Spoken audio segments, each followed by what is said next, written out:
Hi, my name is Aaliyah Mitchell. I'm 17 years old and I am a senior student at Francis Lieberman Catholic High School. Some facts about me: I'm graduating this year, and in the fall, I plan on attending Ryerson University for criminology. And I also think that one of my favorite subjects to learn about in school is law, specifically criminal law.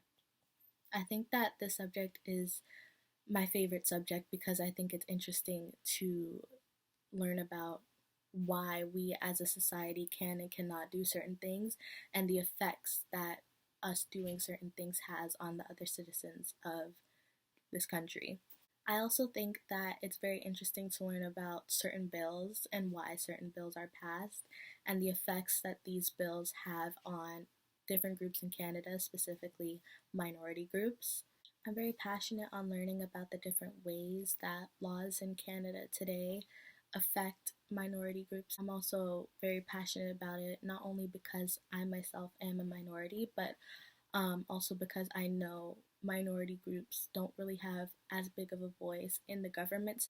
And I think that if we start from within the government system with minority groups, that real change can be made for everybody in Canada. I think that one of the biggest issues that we face in Canada today is social injustices going on. And I think that it's a big issue because oftentimes we get compared to the US when it comes to social injustices. And because there's so many more cases in the US being reported upon, Canada is seen as the better country.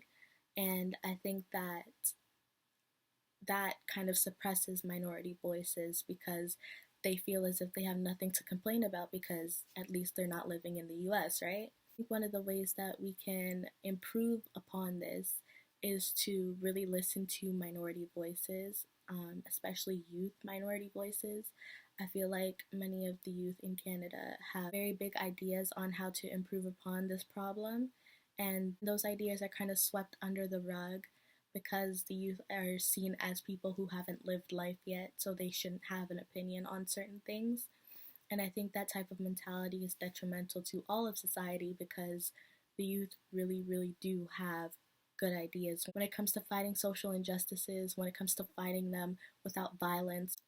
I also think that we could approach the problem by having more elected government officials that are minorities, not only for minority representation, but also for the fact that many government elected officials who are minorities can fight for their communities' issues that they see on a day-to-day basis. The Ted Rogers Scholarship Fund will help me with my future studies because it'll help me to study what I am really passionate about. It also instills in me a sense of motivation on why I should keep pushing for the next generation of Canadians who are going to be affected by the laws and bills that are passed in the next 15 to 20 years. I see myself being a leader in the change that the Canadian government needs to see so minority voices around Canada can be amplified. Thank you so much for giving me and other students like myself the opportunity to confidently pursue what they want to do in the future and to make the changes they want to see in the future. And thank you for listening.